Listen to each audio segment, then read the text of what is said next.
Assalamualaikum warahmatullahi wabarakatuh.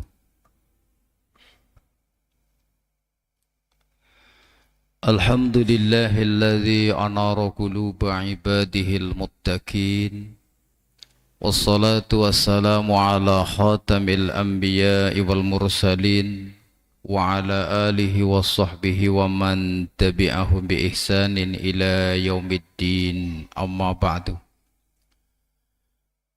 Yang kami hormati Takmir Masjid As-Siddiq, mudah-mudahan senantiasa dimuliakan Allah Subhanahu wa Ta'ala. Yang kami hormati tokoh agama, tokoh masyarakat, ustadz dan ustadzah yang mudah-mudahan senantiasa dimuliakan Allah Subhanahu wa Ta'ala. Yang kami hormati Bapak Ibu jamaah sholat subuh dan jamaah pengajian rutin Sabtu pagi dalam pembahasan kitab Bulughul Maram. Mudah-mudahan senantiasa dimuliakan Allah Subhanahu wa Ta'ala. Pertama, marilah kita panjatkan puji syukur kehadirat Allah Subhanahu wa Ta'ala. Alhamdulillah, pada kesempatan pagi hari ini kita bisa berkumpul di masjid ini tanpa ada satu halangan apapun. Tak lupa salawat beriring salam senantiasa kita kirimkan kepada junjungan kita Nabi besar Muhammad sallallahu alaihi wasallam. Mudah-mudahan kita termasuk umatnya yang akan mendapatkan syafaat di yaumul kiamah nanti.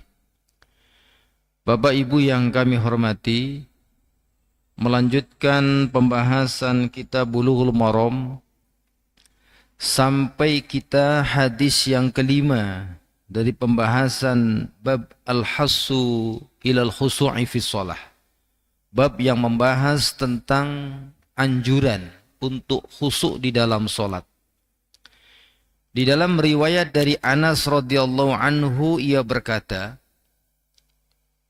qala Rasulullah sallallahu alaihi wasallam, bersabda Rasulullah sallallahu alaihi wasallam, idza kana ahadukum fi shalah, jika salah satu di antaramu melakukan salat, fa innahu yunaji rabbahu, maka sesungguhnya ia sedang bermunajat kepada Rabb-nya, sedang bermunajat kepada Allah Subhanahu wa Ta'ala.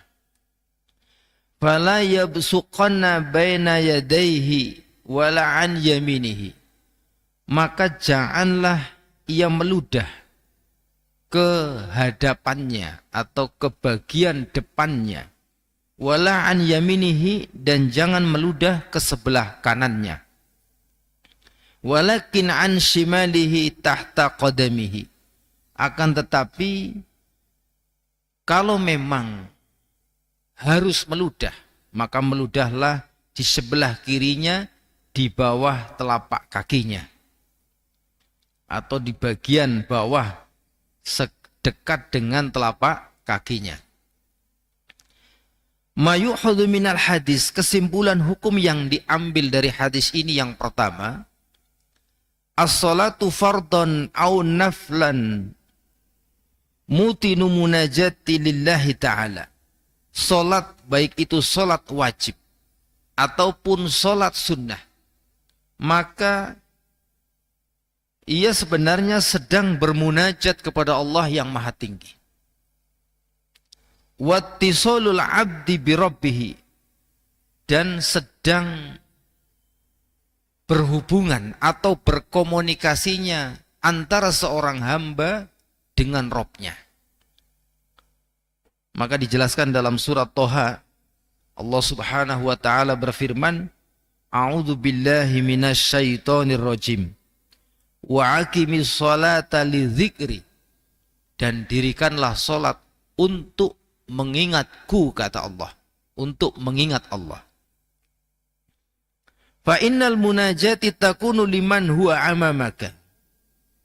Jadi namanya munajat itu bermunajat kepada yang di hadapannya, yaitu Allah Subhanahu wa taala.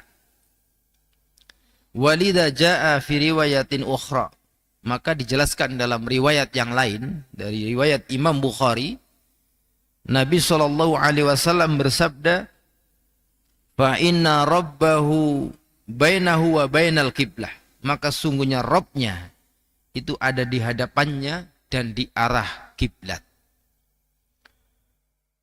Maka sebagaimana dijelaskan di dalam hadis yang lain pula, aqrabu ma yakunul abdi min rabbih wa huwa sajidun. Kondisi saat di mana seorang hamba sedang sangat dekat kepada Rabbnya adalah pada saat hamba itu sedang bersujud. Ini menunjukkan bahwa kita sedang bermunajat kepada Allah Subhanahu wa taala, sedang ittisal kepada Allah Subhanahu wa taala ketika sedang salat. Wala yabsuq an yaminihi. Maka di dalam syarahnya dijelaskan, dan janganlah meludah ke sebelah bagian depan. Di mana dijelaskan di dalam hadis riwayat yang sahih bahwasanya fa inna an yaminihi malakan. Kenapa dilarang kita meludah ke bagian depan ataupun sebelah kanan? Karena di sebelah kanan itu ada malaikat. Di dalam riwayat Abi Syaibah dijelaskan fa inna an yaminihi katibul hasanat. Di sebelah kanan ini ada malaikat yang mencatat kebaikan. Jadi wonten raqib kali atid. Malaikat pencatat kebaikan sebelah kanan, yang sebelah kiri mencatat keburukan. Sebagaimana di dalam riwayat yang lain, Nabi SAW juga bersabda, katibul hasanati amirun ala katibus sayyiat. Jadi malaikat yang mencatat amal kebaikan itu menjadi amir, menjadi pemimpin atas malaikat yang mencatat keburukan. Maka di antara ini yang menjadi alasan, pertama, kita tidak boleh meludah ke depan. Kalau kita ingin meludah, tentu dalam kondisi masjid itu tanah, bukan masjid seperti sekarang. Masjid kondisinya bisa jadi tanah, bisa jadi pasir. Kepengin itu aja mengarep, aja mengsebelah tengen. Nek memang kepengin banget itu, kalau memang masjidnya itu masjid seperti zaman dahulu, mungkin pakai tanah, mungkin kita sedang dalam safar perjalanan, kita sholat di tanah. Kalau memang tidak boleh, tidak harus meludah, meludah ke sebelah kiri. Meludahnya ke bawah, yaitu dekat dengan telapak kaki. Kemudian dijelaskan dalam kitab ini, fa'idha qila kaifa yabsuq an shimalihi wa fihi al-malak. Bagaimana meludah di sebelah kiri, padahal di sebelah kiri juga ada malaikat. Kanan ada malaikat, sebelah kiri juga ada malaikat. Maka dijelaskan fal jawabu wallahu a'lam ma ya'ti. Jawabannya dalam keterangan dari Abdullah bin Abdurrahman Al-Basam, yang pertama, beliau juga mengucapkan wallahu a'lam, dan Allah yang lebih tahu. Tetapi beliau merinci, annal musalli la yabsuq fi shalah illa fi halil hajah. Bahwasanya orang yang sholat itu tidak boleh meludah kecuali ketika dalam keadaan hajah. Keadaan memang membutuhkan. Memang dia butuh untuk meludah. Nek mboten nggih mboten usah. Wal hajatu tubihul makruhat. Karena hajah itu membolehkan perkara yang dimakruhkan. Jadi karena memang mungkin idune nang kene wis akeh banget kata niku gila. Karena ada hajah maka perkara yang dimakruhkan, karena meludah ketika sholat ini dihukumi makruh. Membolehkan perkara yang dimakruhkan. Kemudian alasan yang kedua, jihatul yamin asrafu min jihati shimal. Sebelah kanan itu adalah arah yang lebih mulia daripada sebelah kiri. Faja'alal yamin lil mustatabati. Maka untuk perkara-perkara kebaikan itu mendahulukan sebelah kanan. Masuk masjid contohnya, maka mendahulukan yang kanan. Washimalil mustaqdzarati. Sebelah kiri untuk perkara-perkara yang kotor. Masuk WC mendahulukan kaki kiri, bukan mendahulukan kaki kanan. Kemudian yang ketiga, al-malakul muqimu fi jihatil yamin asrafu minal malakil muqim fi jihatil shimal. Malaikat yang menduduki sebelah kanan, malaikat pencatat kebaikan, yang sebelah kiri pencatat keburukan. Malaikat yang berada di sebelah kanan lebih mulia dibandingkan malaikat yang berada di sebelah kiri. Maka sebagaimana Nabi SAW bersabda dalam hadis tadi, bahwasanya katibul hasanat amirun, penulis pencatat kebaikan atau malaikat yang mencatat kebaikan menjadi pemimpin ala katibus sayyiat, atas malaikat yang mencatat keburukan. Ini diantara alasan penulis kitab ini, Abdullah bin Abdurrahman Al-Bassam, menjelaskan kenapa kalau sebelah kanan nggak boleh kok sebelah kiri kalau terpaksa boleh. Alasannya diantara sebagaimana yang beliau paparkan.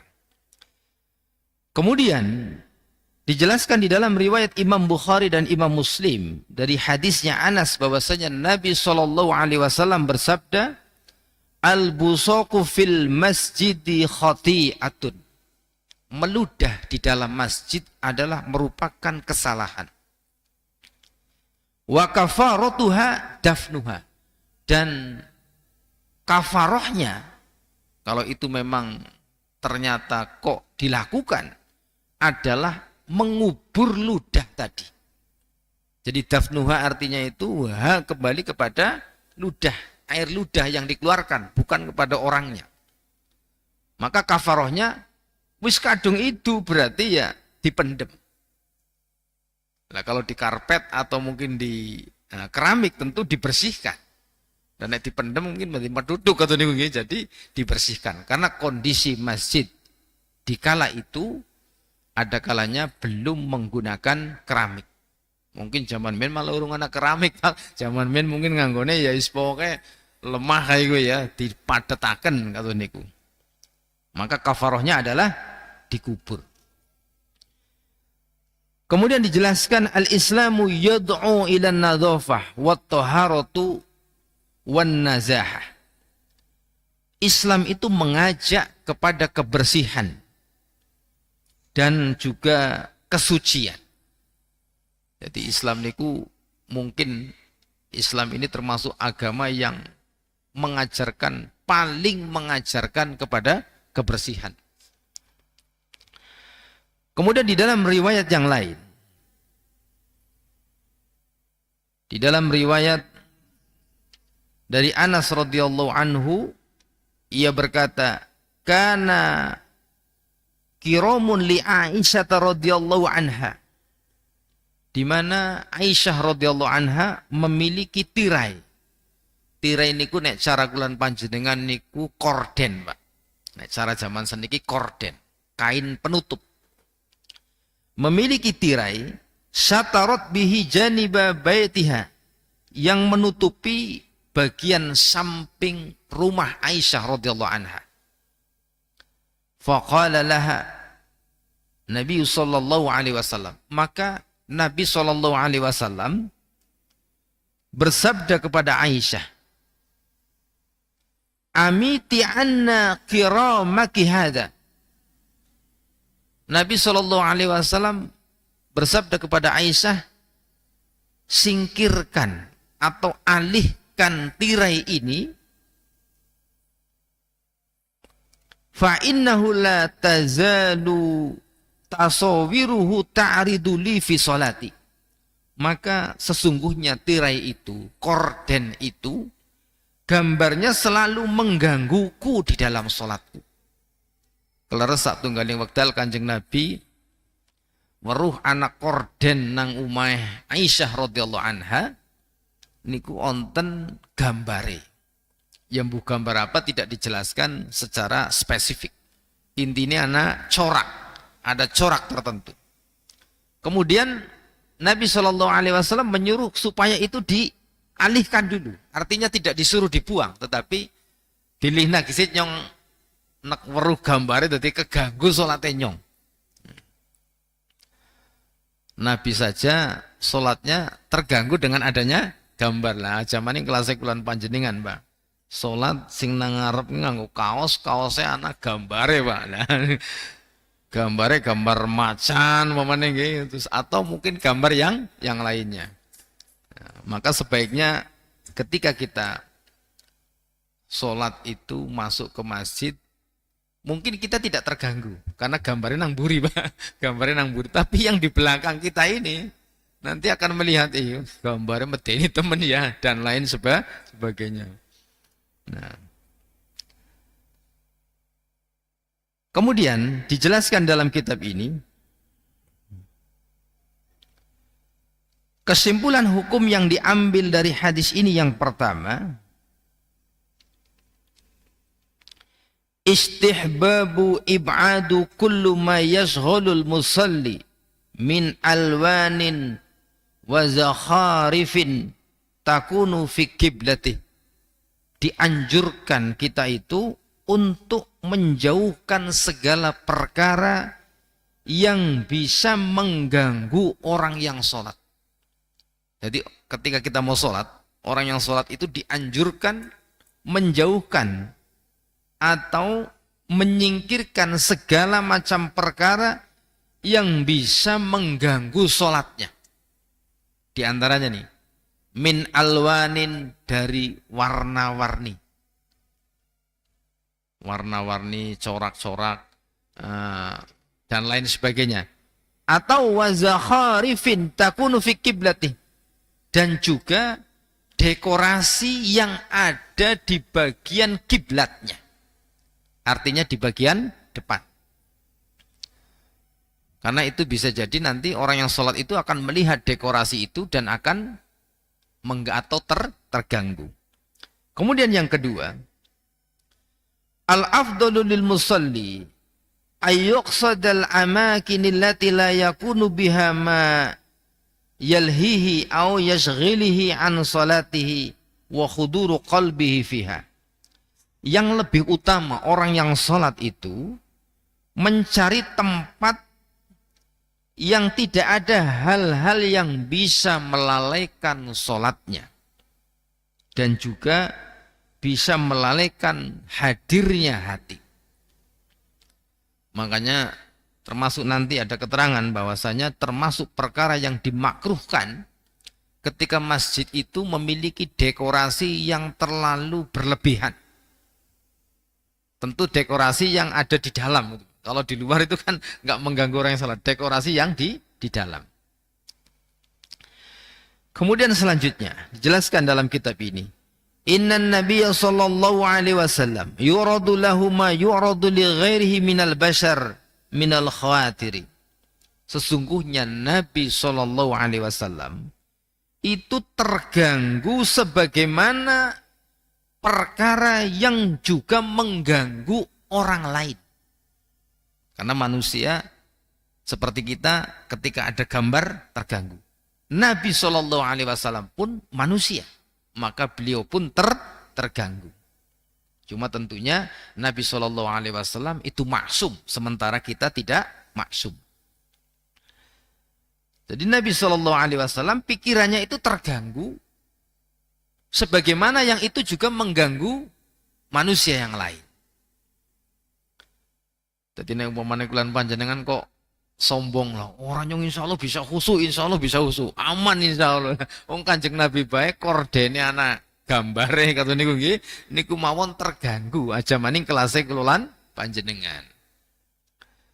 Kemudian karahatu zukhrafatil masajid wa tazwiquha, dimakruhkan dekorasi di masjid-masjid dan juga hiasan-hiasan yang ada di dalam masjid. Tentu dekorasi yang berlebihan, yang itu akan mengganggu orang yang sholat. Umpamanya kok nang bagian ngarep ana hiasan sing macam-macam katanya sing mandan aneh sing apik lah, sing terlalu bagus. Maka kadang-kala lagi sholat deleng dan lain sebagainya. Kemudian selanjutnya, jawazu satrul juduri bisatatiri. Bolehnya menutupi tembok atau dinding dengan satir atau dengan kain penutup. Jadi satir itu adalah tirai.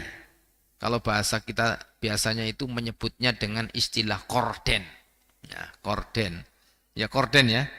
Jadi lah niku angsal utawi diperbolehkan. Kemudian selanjutnya, innal khawatiril lati ta'rada lil musalli la tubtilu salatahu. Sesungguhnya hiasan yang itu mengganggu orang yang sholat tidak membatalkan sholatnya. Jadi bukan batal sholatnya Pak, cuma mengurangi kekhusyuan.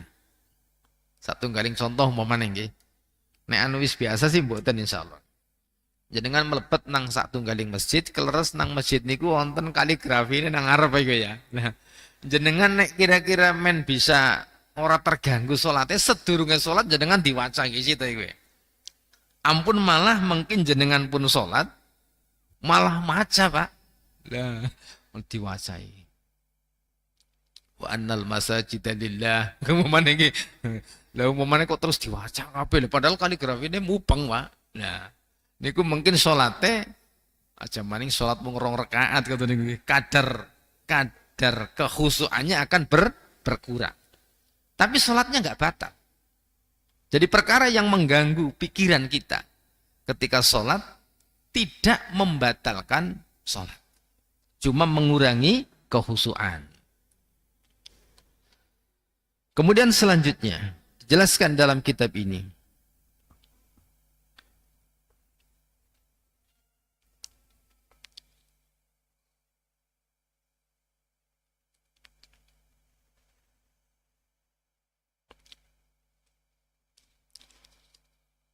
Dijelaskan dalam kitab ini, dallatin nusus ala annal ajra was sawab masrutun bi huduril qalbi.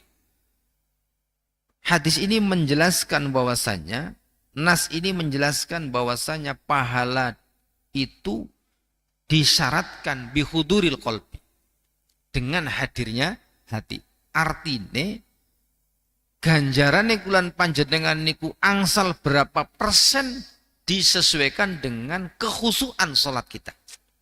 Maka pada pertemuan tahun yang lalu, 2025 sekarang 2026 ya, tahun yang lalu, berarti minggu yang lalu itu kita membaca satu keterangan bahwasanya kadangkala seseorang itu sholat hanya dapat 6%-nya, sudusuha.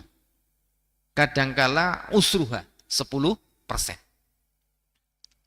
Jadi tidak sampai membatalkan sholat tetapi disesuaikan dengan kadar bihuduril qalbi, hadirnya hati. Wattafaqu ahlul ilmi ala karahati istiqbali ma yalhil musalli fi suratin aw narin aw sirajin. Ulama sepakat makruh hukumnya memasang di tempat sholat itu gambar atau api atau lampu-lampu. Yang dimaksud lampu-lampu yang sampai bisa mengganggu kekhusyuan. Bukan lampu untuk penerangan, bukan. Tetapi yang dimaksud yang bisa sampai mengganggu. Atau api yang dimaksud bukan api untuk menjadi penerang. Sebab zaman mien, geni we nggo obor, Pak. Bisa jadi nganggo sempor. Tapi yang dimaksud api yang mungkin itu akan mengganggu kekhusyuan orang yang sholat. Atau mungkin di musola atau tempat sholat. Bisa jadi masjid dipasang gombor-gombor poting tretek, gambar presiden, wakil presiden, menteri-menteri semuanya dipasang lah. Niki termasuk perkara yang tidak haram, tetapi dimakruhkan.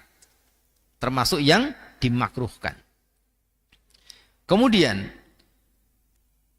ihtalaful ulama'u fit taswiri. Ulama berbeda pendapat dalam hal taswiri waktina isura suwarillati laha ruhun. Ulama berbeda pendapat dalam hal gambar makhluk bernyawa.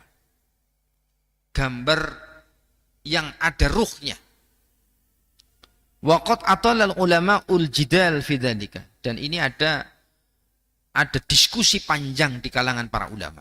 Ada perdebatan panjang di kalangan para ulama tentang taswiri waktina iswarillati laha ruhun. Gambar makhluk bernyawa. Jadi yang dimaksud itu momennya gambar macan, gambar mendo dan lain sebagainya. Maka dijelaskan pendapat pertama dari para ulama, ajma'ul ulama'u ala tahrimi suwaril mujassimati lidzawatil arwahi. Ini menjadi catatan penting. Poin pertama, ulama sepakat tentang gambar yang berbentuk. Ala tahrimi suwaril mujassimah. Gambar yang berbentuk itu contohnya patung. 3 dimensi. Patung nopo? Iwak, patung sapi, mamane nggih. Terus nopo patung baya. Patung nopo malih? Biawak. Nah, kan yang viral belum lama ini. Nah, patung-patung makhluk bernyawa. Ini ulama sepakat tentang haramnya hal ini. Tentang tidak bolehnya hal ini. Jadi umpamane jenengan keleres kok pengen duwe hiasan, jangan hiasan dari makhluk bernyawa. Yang berbentuk. Yang dimaksud adalah 3 dimensi. Pernah saya dulu meruqyah satu santri, ternyata rumahnya itu di atas itu, karena beberapa kali beliau itu ada gangguan jin. Nang dhuwur kuwi nang omah kuwi ana gambar manuke, Pak. Kan biasanya kadang wonten gendeng sing perpus sing ana gambar manuke nang ujung-ujung. Itu saya bilang sama ibunya, karena bapaknya ketika itu sedang tidak di rumah. Nek saged niku diguang mawon. Nek mboten diguang eman-eman ya disimpen. Jangan dipasang seperti itu. Karena termasuk perkara yang dilarang. Dan ulama sepakat atas hal ini. Jadi suwaril mujassimah, gambar yang berbentuk atau patung. Kadang-kadang kan nonton iki, tiyang nang omah gambarnya patung macan sini kata niku nggih. Lah niku termasuk perkawis sing dilarang. Nah, kalau ada ancamannya juga di dalam hadis yang lain, la tadkhulul malaikah ilal baitul ladzi fihi surah wal kalb. Malaikat rahmat tidak akan masuk ke dalam rumah yang di dalam rumah itu ada patung-patung. Wal kalb, dan juga ada anjing.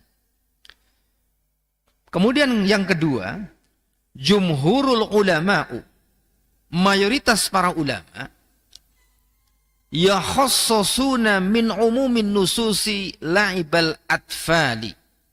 Kemudian mayoritas para ulama mengecualikan dari keumuman larangan itu. Jadi patung-patung, gambar-gambar makhluk bernyawa yang berbentuk tidak boleh. Tetapi mengecualikan mayoritas para ulama adalah la'ibal atfal, yang untuk mainan anak-anak. Bahasa kulan panjenengan niku boneka, Pak. Nah, mayoritas para ulama membolehkan boneka-boneka yang itu memang untuk mainan anak-anak.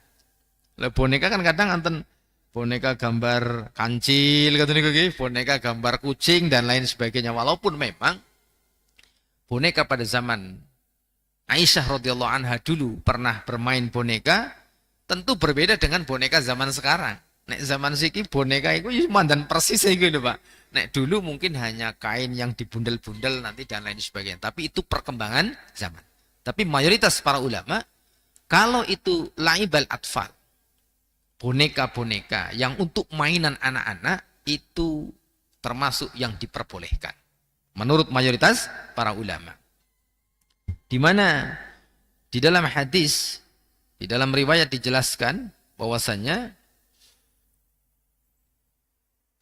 di dalam riwayat Imam Bukhari dan Imam Muslim dari Aisyah radhiyallahu anha, ia berkata, "Kuntu al'abu bil banati indan Nabi sallallahu alaihi wasallam." Di mana Aisyah radhiyallahu anha, karena Aisyah radhiyallahu anha menikah dengan Nabi masih berumur anak-anak. Umur pinten tahun ini? 8 tahun ya? 8 tahun apa 9 tahun?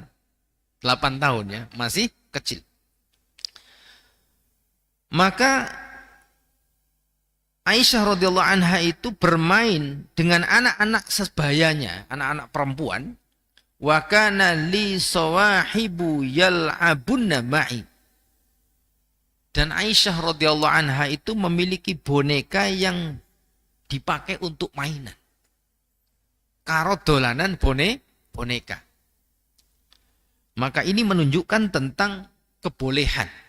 Kalau itu suwaril mujassimah, gambar yang berbentuk, tetapi itu untuk laibal atfal, untuk mainan anak-anak. Kemudian yang ketiga, ihtalafu fi suwari syamsiyah ghairu dzati dzil. Kemudian poin ketiga, ulama berbeda pendapat lagi dalam hal foto. Jadi foto niku kayak gambar tapi niku dudu gambar, Pak. Jadi itu hasil dari bayangan kita. Bayangan kita yang kemudian diproses dengan zat tertentu. Nek zaman siki kan moto karo HP, cepret rika katune nggih. Lah mungkin terus dilebokaken nang komputer. Nang komputer mungkin di-print metu wis dadi, wih gambar rika metu kan katune niku. Itu hasil dari zil, dari bayangan. Dan ini ulama berbeda pendapat. Ulama berbeda pendapat. Ada sebagian ulama yang membolehkan kalau itu memang ada hajah. Kalau memang ada hajah. Hajah yang tidak boleh tidak. Contohnya jenengan gawe SIM, Mbak. Gawe SIM. Kan kudu foto. Lah ngono jenengan ora gelem foto. Lah kok kepriwe gambar itu gambare siapa kayak gue kan. Sementara nanti untuk memastikan ini SIM Anda apa bukan. Bikin KTP, ijazah, ya kan? Lah nek ijazah ora ana fotone, lah kuwi fotone sapa? Fotone mandan beda be masalah mungkin kan. Iki fotone gemen ganteng sih jenengan wis tua ya beda ya. Lah, tetapi kan masih ada gambar kita, tetap ada kemiripan. Maka ini gambar tetapi ada hajah atau foto memang ada hajah. Maka ulama membolehkan ketika ada hajah. Kenapa demikian? Tetapi ada juga ulama yang membolehkan. Enggak apa-apa, itu kan foto, bukan gambar. Itu kan foto. Makanya kadang ada orang yang memajang foto dan lain sebagainya. Karena itu bukan gambar. Tapi yang terbaik adalah sebaiknya tidak dipajang. Tidak dipajang. Kalau toh kita perlu untuk dokumentasi. Kecuali memang satu kondisi yang memang harus. Yang itu mendesak. Satu galing contoh, Pak. Jenengan kok nang sekolahan orang dipasang fotonya presiden karo wakil presiden terus tengah-tengah Garuda gitu. Bisa masalah nih Pak. Lah, ini kan sesuatu yang memang sesuatu yang tidak bisa dihindari. Dan harus dipastikan yang dipajang itu memang foto, Pak. Foto. Karena foto itu beda dengan lukisan. Jadi itu foto. Istilahnya kalau dijelaskan dalam kitab ini Fisuari syamsiyati ghairu dzati dzil. Jadi foto. Fadhahaba ba'dahum ila khilli mislu hadhihi suwari. Sebagian ulama membolehkan hal ini. Membolehkan foto. wa annaha hiya dhillu syahsi habasathu mawadin ma'rufatin. Karena foto itu adalah bayangan yang kemudian dikasihkan kepada benda-benda tertentu. Nek cara zaman mien niku kan ngafdrek foto, Pak. Istilahnya ngafdrek foto. Ngafdrek foto zaman mien niku ribet. Orang kayak zaman siki. Zaman siki langsung jadi. Zaman dulu bisa telung dina, rong dina. Atau kalau yang langsung jadi itu kadang-kadang nanti direndam dulu, nanti dijemur dulu dan lain sebagainya. Afdruk. Karena ada zat tertentu. Yang itu sebenarnya dari bayangan makhluk atau kita. Atau orang yang difoto. Wa illa. Karena kalau tidak bolehnya foto, lanuhiya anis surati allati tadharu fil mir'ati. Maka tentu enggak boleh pula kita bercermin, Pak. Foto niku kan pada karo pengilon, Pak. Nah, nek foto dilarang, menurut ulama yang berpendapat membolehkan ini, nek menurut nek foto kok dilarang, berarti dewek ngilo ya dilarang. Karena foto itu adalah bayangan dari kita. Atau juga wal ma'u sofi wa nahwi dzalik wallahu a'lam. Dan juga air bening yang dipakai untuk bercermin. Pemane kulan panjenengan kok age orang duwe pengilon niku ya. Ana banyu bening deleng atau niki kan ketinggal. Maka itu juga dilarang. Maka ulama ini membolehkan. Sebagian ulama membolehkan foto enggak apa-apa. Karena foto itu bukan suwaril mujassimah. Tetapi foto itu adalah bayangan dari makhluk hidup. Atau bayangan dari kita. Jadi tetap Abdullah bin Abdurrahman Al-Basam dan juga ulama yang berpendapat demikian mengucapkan wallahu a'lam. Wallahu a'lam. Dan Allah yang lebih tahu. Jadi ada yang berpendapat enggak membolehkan. Ya silahkan karena memang ada ulama yang berpendapat demikian. Ada yang membolehkan tapi karena ada hajah. Ada juga ulama yang membolehkan karena memang itu sama seperti bayangan kita ketika berada di cermin. Ketika berada kita di dekat air yang bening. Ngilu gampangannya. Bulan panjenengan niku ngilu utawi ngajak.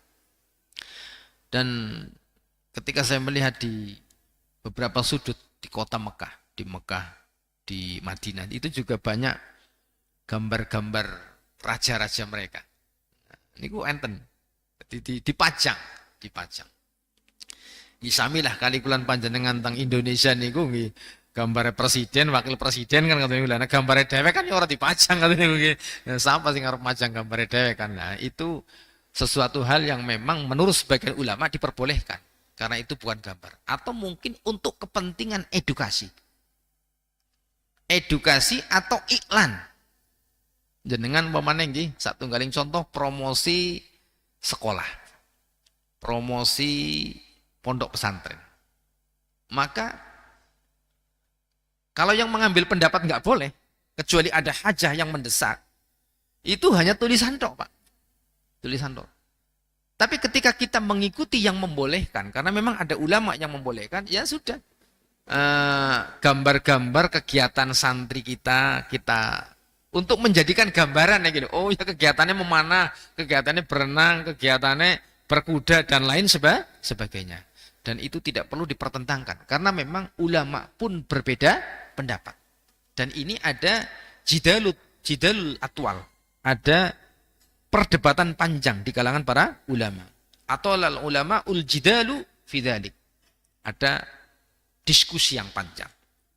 Jadi bulan panjenengan kantun saling menghargai. Tapi nek saged niku ketika memang tidak mendesak, tidak sangat diperlukan, nggak usah. Nah, jenengan duwe foto pirang-pirang, foto keluarga dan lain sebagainya, udah simpan, kan gitu. Nggak usah terlalu berlebihan dipajang dan lain sebagainya. Kalau toh ada yang memajang, memang ada ulama yang membolehkan kalau itu foto. Tapi nek patung suwaril mujassimah, ulama sepakat tidak boleh. jenengan memenetes plesirkan Bali. Begitu plesirkan Bali jenengan oleh-oleh apa? Enggak apa? Boneka utawa patung. Patung apa? Patung kewan dipasang, patung gajah. Lah itu kalau tidak untuk mainan anak-anak, artinya bukan boneka, maka ulama sepakat enggak boleh. Karena itu gambar yang berbentuk. Sampun suruh napa teh? 7 menit ya.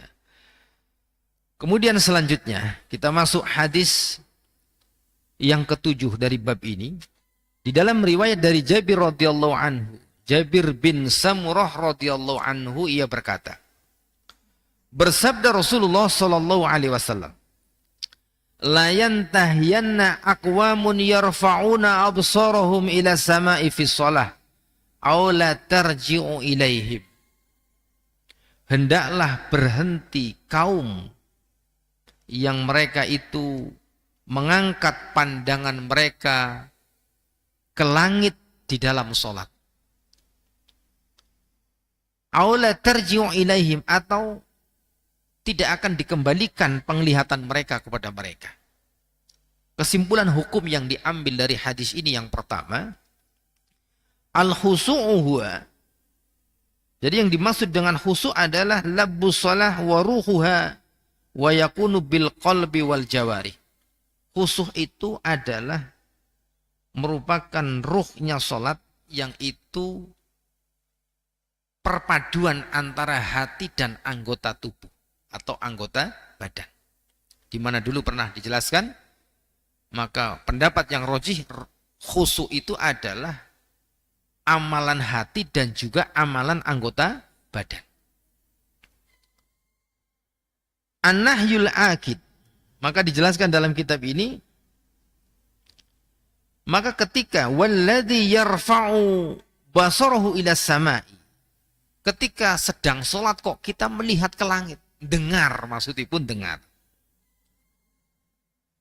Wa yujilu nadharahu hahuna wa hahuna, kemudian pandangannya ke langit itu dia melihat ke sana kemari.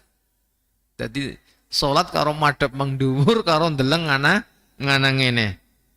Lam yahsha' qalbuhu wala jawarihuhu.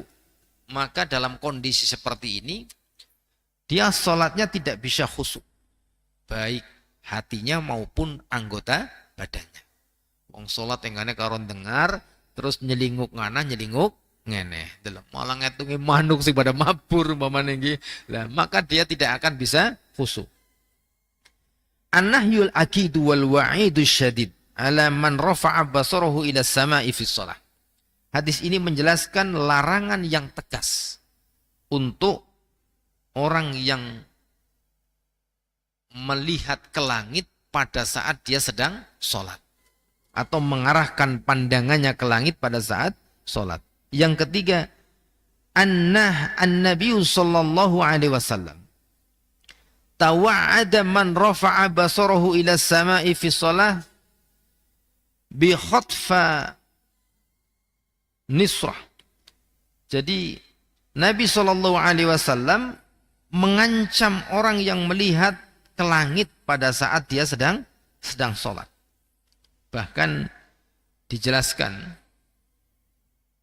dalam hadis tadi, aula yarji'u ilaihim, aula tarji'u ilaihim, atau nanti pandangan mereka tidak akan kembali lagi. Artinya dengar terus kata niku. Ora bisa temungkul maning. Ini merupakan bentuk ancaman. Ancaman yang tegas, merupakan an-nahyul akid, larangan yang tegas. Kemudian hadzal wa'idu yadullu ala tahrimi rafa'al basar ila sama'i fi shalah. Maka ancaman ini menunjukkan haramnya hal yang demikian ini ketika sedang sholat melihat ke langit. Imam An-Nawawi menjelaskan, ajma'ul ulama'u ala tahrimihi. Sepakat ulama atas haramnya hal ini. Kemudian rafa'al basaru manafi li'adabi shalah wa maqamuha. Mengangkat pandangan ke langit pada saat sholat ini, dia akan menghilangkan adab sholat dan kedudukan sholat. Lah sholat bulan panjenengan kok karo dengar lah niki berarti kaya dene suul adab, tidak beradab karena kita sedang menghadap Allah Subhanahu wa taala. Kemudian ulama fikih menjelaskan qala fuqahauna, ulama fikih kami menjelaskan yukrahu tamidu ainaihi, dimakruhkan sholat dalam keadaan sambil memejamkan mata.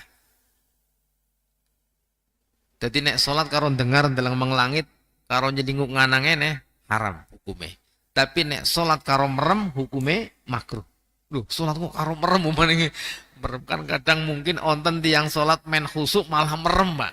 Nah, niku hukume makruh. Sholatnya mboten batal tapi dihukumi